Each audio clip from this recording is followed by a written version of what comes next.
नमस्कार मित्रों, 40वें पाठ के जिसका शीर्षक है बृहद जातक का वैशिष्ट्य। इस वैशिष्ट्य के ग्रंथ में पूर्व भाग को आगे बढ़ाते हुए क्रमशः बृहद जातक के अध्यायों के वर्ण विषयों की हम चर्चा कर रहे थे। नाभस योग के अनंतर बृहद जातक में अध्याय है चंद्र योगाध्याय, जिसमें चंद्रमा के आधार पर बनने वाले विभिन्न शुभाशुभ योगों का यथा अनफा, सुनफा, दुर्धरा के मुद्रम आदि योगों का वर्णन आचार्य ने 9 श्लोकों में किया है और चंद्र योगाध्याय का अत्यंत ही महत्वपूर्ण स्थान है। तदनंतर द्विग्रह योगाध्याय है, जहां पर एक से अधिक योग, 2 ग्रहों का किसी भाव विशेष में, 2 से अधिक ग्रहों का किसी भाव विशेष में अवस्थित होने पर ग्रहों से किस प्रकार के योग बनते हैं, अत्यंत संक्षेप पूर्वक आचार्य ने 5 श्लोकों में वर्णन किया है। तदनंतर 15वें अध्याय जिसका नाम प्रव्रज्या योगाध्याय है, इस अध्याय में 4 आदि ग्रहों की एक ही राशि पर स्थित होने से विभिन्न अदीक्षित प्रवज्या योग, दीक्षित प्रवज्या योग, शास्त्रोक्त कारक ग्रहज योग व दीक्षित होने के कुल योगों को अत्यंत ही समासिक शैली से 4 श्लोकों में वर्णित किया गया है। तदनंतर 16वें अध्याय में ऋक्षशीलाध्याय है, जिसमें हमारे यहाँ अश्विनी से रेवती पर्यंत भिन्न भिन्न नक्षत्रों में उत्पन्न जातक के नक्षत्रानुरोधेन शुभाशुभ फलों का विवेचन किया गया है और कुल श्लोकों की संख्या इसमें 14 है। आपको यह भी जानकर आश्चर्य होगा कि नक्षत्रों के आधार पर फल कहने की परंपरा अत्यंत वैज्ञानिक है, क्योंकि वैदिका नाम नक्षत्रेषु प्रसक्ति इस प्रकार की श्रुति है कि हमारे समस्त फल नक्षत्राभिप्रायिक हैं। अतएव नक्षत्रशीलाध्याय का सांप्रतिक समय में भी अत्यंत महत्वपूर्ण स्थान है। मेष से प्रारंभ कर मीन पर्यंत 12 राशियों का चंद्राचार के आधार पर शुभाशुभ फल विचार करना एवं कुल 13 श्लोकों में उसका गुंफन आचार्य ने चंद्रशीलाध्याय में किया है। ग्रंथ के 18वें अध्याय में, जिसका नाम राशिशीलाध्याय है, मेष वृष राशि सूर्यगत सूर्य से प्रारंभ कर क्रमशः भिन्न भिन्न राशियों में मंगल, बुध, गुरु, शुक्र व शनि के शुभाशुभ फल किस प्रकार होते हैं तथा अध्याय के उत्तरार्ध में चंद्र राशियों के आधार पर हम किस प्रकार मेषादि मीन पर्यंत ग्रहों की अवस्थिति के अनुसार भावगत राशियाधिपति ग्रह के गुणधर्म के आधार पर शुभाशुभ फल का अध्ययन कर सकते हैं, वह विवरण इस अध्याय के 20 श्लोकों में दिया गया है। तदनंतर दृष्टि फलाध्याय है, जिसमें मेष से प्रारंभ कर मीन पर्यंत के राशियों का चंद्रमा पर तथा भौमादि ग्रहों की पृथक पृथक दृष्टि का विवेचन किया गया है। साथ ही साथ केवल अपने नवमांशगत ही नहीं, भिन्न भिन्न राशियों के नवमांशगत चंद्रमा पर ग्रहों के दृष्टिफल का विवेचन कुल 9 श्लोकों के माध्यम से किया गया है।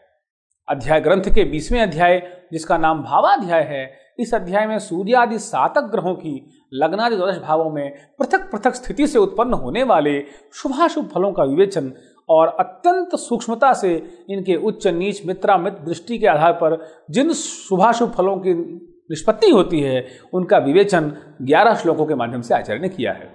तदनंतर आश्रय योगों की चर्चा आचार्य करते हैं। परस्पर 1, 2 या उससे अधिक ग्रह अपने घर में, अपने मित्र के घर में, उच्च घर में, नीच शत्रु इत्यादि के घर में विविध फलों को उत्पन्न करते हैं। इस प्रकार का विवेचन हमें आश्रय योगाध्याय में मिलता है।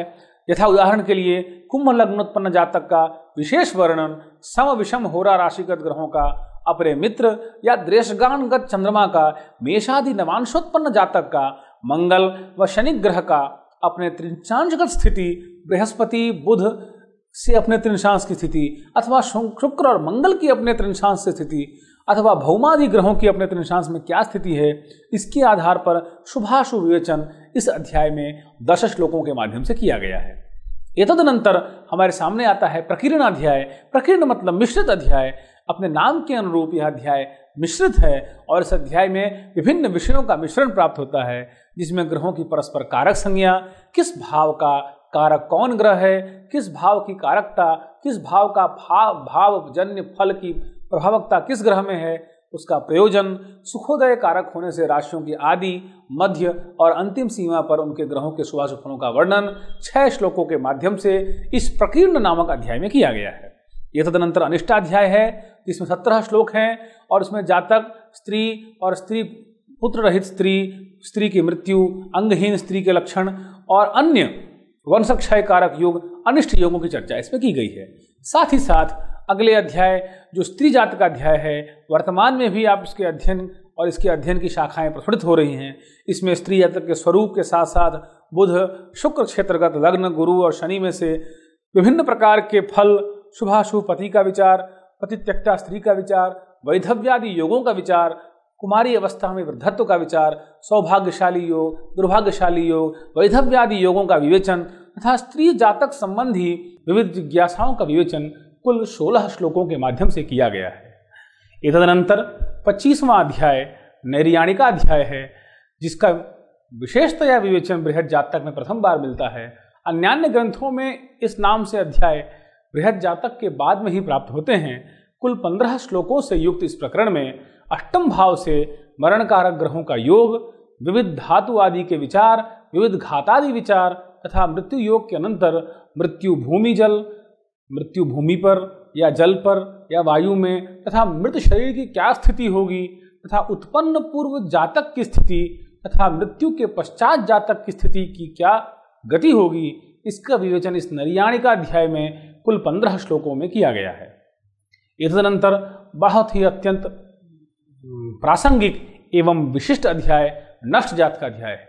मित्रों, आज के समय में अधिकांश लोगों के पास अपने जन्म का स्थान, अपने जन्म का समय तथा अपने जन्म के विवरण उपलब्ध नहीं होते हैं। तथापि उनके लिए ज्योतिष शास्त्र प्रासंगिक न हो जाए, अप्रासंगिक न हो जाए, अतः उनके प्रासंगिकता को ध्यान में रखते हुए आचार्यों ने अत्यंत वैज्ञानिक पद्धति से नष्ट जात का अध्याय का प्रणयन किया है। इस प्रकरण में प्रश्नकर्ता के प्रश्न लग्न के समय के अनुसार लग्न की प्रथम होरा से उत्तरायण दक्षिणायन तथा प्रश्न लग्न के आधार पर दृष्कान से वर्षादि ऋतुओं का ज्ञान तथा मासादि का ज्ञान एवं अवान्तर क्रम से तिथि, नक्षत्र, राशि, लग्न, दिन और तदनंतर सूर्योदय आदि इष्टकाल का ज्ञान भी हम सहजता से कर सकते हैं। इस अध्याय की कुल श्लोकों की संख्या 17 है एवं यह अध्याय वर्तमान में भी सामाजिक दृष्टिकोण से अत्यंत प्रासंगिक एवं महत्वपूर्ण है। तदनंतर 27वां अध्याय दृष्कान अध्याय है।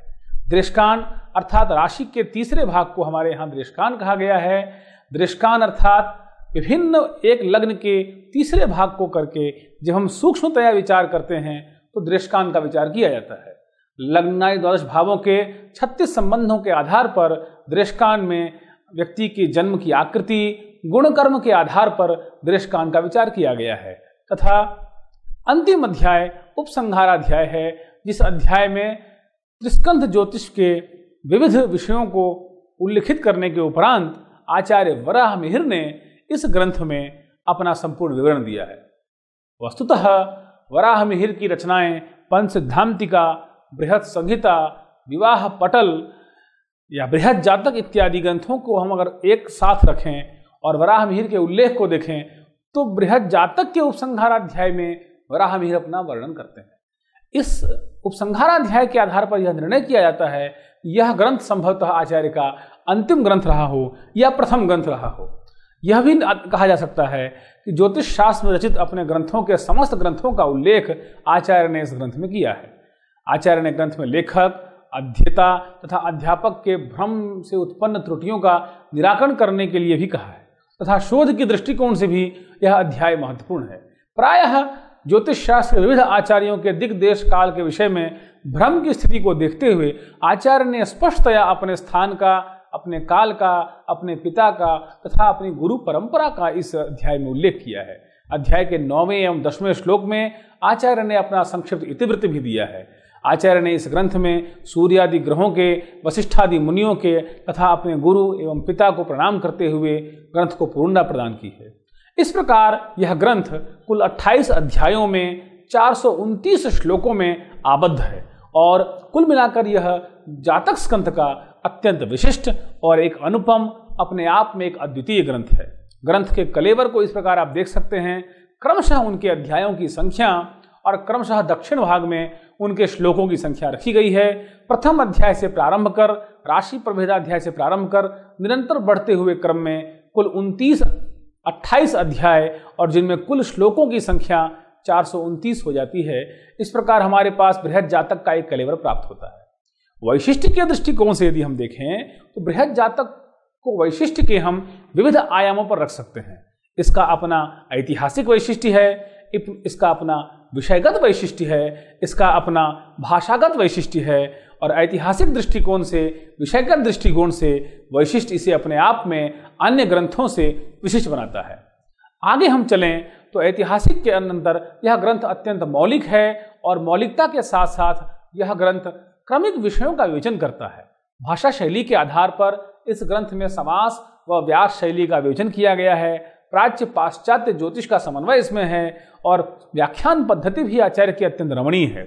सबसे बड़ी बात कि यह ग्रंथ सर्व प्रामाणिक एवं सार्वभौमिक है। उत्तर भारत, दक्षिण भारत, मध्य भारत अथवा भारत के नहीं अभी समूचे विश्व के ज्योतिष शास्त्र के प्रणयन पर बृहद जातक की छटा हमें दिखाई देती है। दशांतर दशा का विविध पक्ष तथा आयु का निर्धारण एवं विविध वैज्ञानिक पक्षों का समावेश, रोगों का विचार, जातक के गर्भस्थ शिशु का विचार एवं विविध व्याख्याओं के कारण बृहद जातक अन्य ग्रंथों की अपेक्षा, अपने पूर्ववर्ती ग्रंथों की अपेक्षा अत्यंत विशिष्ट हो चुका है एवं परवर्ती ग्रंथों के लिए भी यह एक आधारभूत है। ऐतिहासिक दृष्टिकोण से यदि हम देखें तो जातक परंपरा का यह सर्वप्रथम पूर्ण ग्रंथ है जिसमें 28 प्रकरणों के माध्यम से आचार्य ने समस्त विषयों का संग्रहण किया है। ग्रंथ के निर्माण काल, तत्कालीन समाज में ज्योतिष की स्थिति, प्राच्य पाश्चात्य ज्योतिष का समन्वय, वेद परंपरा तथा नक्षत्र ग्रह की परंपरा का भी प्रमाण ग्रंथ में प्राप्त होता है। विषयगत वैशिष्ट्य के दृष्टिकोण से देखें तो बृहद जातक में गागर में सागर की भांति समस्त विषयों का संकलन किया गया है। बालारिष्ट, आयु, दशा, योग इत्यादि समस्त विषयों का विवेचन अत्यंत सहजता से आचार्य ने किया है। मौलिकता के दृष्टिकोण से यदि हम देखें तो आचार्य की स्वयं की राजयोग का विवेचन, स्वतंत्र दशा पद्धति, प्रचलित पाराशर पद्धति को छोड़ करके ग्रह बल के आधार पर दशा पद्धति निश्चित रूप से इस ग्रंथ को मौलिकता प्रदान करती है। विवेचन के क्रम में भी यह ग्रंथ अध्यायों की क्रमबद्ध पद्धति का नमूना उदाहरण है। पाठकगण सहज ही इस ग्रंथ से जुड़ सकते हैं और जिज्ञासा के क्रम में आचार्य ने इनके अध्यायों का संकलन किया है तथा उसका समाधान पक्ष भी आचार्य ने उपस्थित किया है। वियोनि जन्म से प्रारंभ कर नैर्याणिक अध्याय अर्थात मृत्यु, जन्म, मृत्यु के पश्चात जन्म से पूर्व की विशिष्ट विवेचना भी आचार्य ने की है।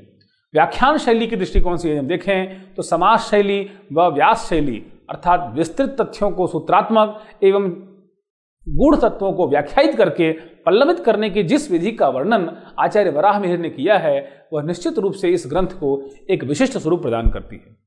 आचार्य ने दोनों पद्धतियों का प्रयोग इसमें किया है। दशाफल के निरूपण के समय आचार्य ने समासतया प्रतिपादित किया है, एक ग्रह सदृशे फलयोर विरोधे नांशम वदेदधिकम परिपिच्यते तत् नान्यो ग्रह सदृशमन्य फलम हिनस्ति स्वाम स्वाम दशामुपगताः स्वफल प्रदाः स्युः। एवमेव यदि हम विस्तार कुंफन करें, समास शैली का प्रयोग करें तो अर्थाप्ति ही, पितृपित्री इत्यादि श्लोक में जब आजीविका का विचार करते हैं तो एक ही श्लोक के माध्यम से केवल 4 श्लोकों में आजीविका विचार का गुंफन करके प्रायः समस्त विषयों को उसमें स्पर्श आचार्य ने कर दिया है। इस ग्रंथ के आधार पर हम प्राच्य पाश्चात्य ज्योतिष का संबंध भी देख सकते हैं।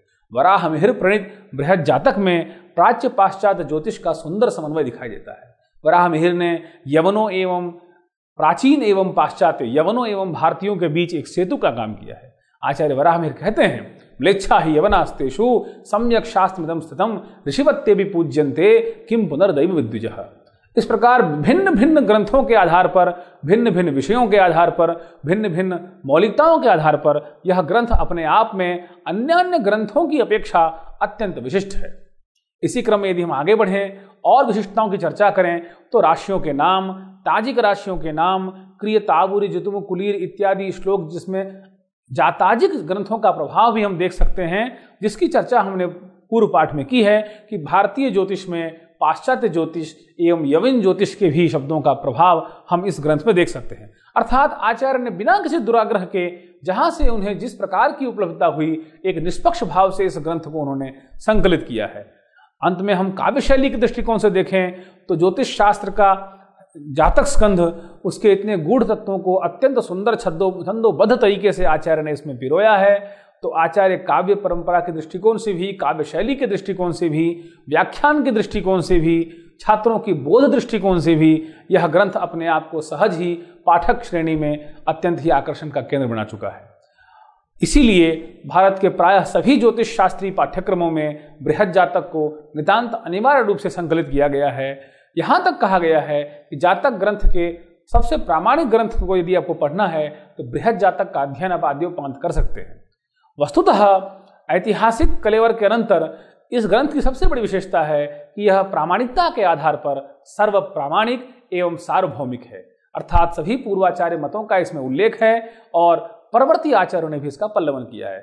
दशांत दशा का विशिष्ट पक्ष एवं ग्रह बल के आधार पर दशा का पूर्वापर निर्धारण, तदनंतर चारों केंद्र ग्रह, केंद्र स्थान भूत ग्रह, पणफरस्थ ग्रह एवं आपो क्लिमस्थ ग्रहों के आधार पर ग्रहों का शुभाशुभ फल निर्धारण इस ग्रंथ को अत्यंत विशिष्ट बनाता है।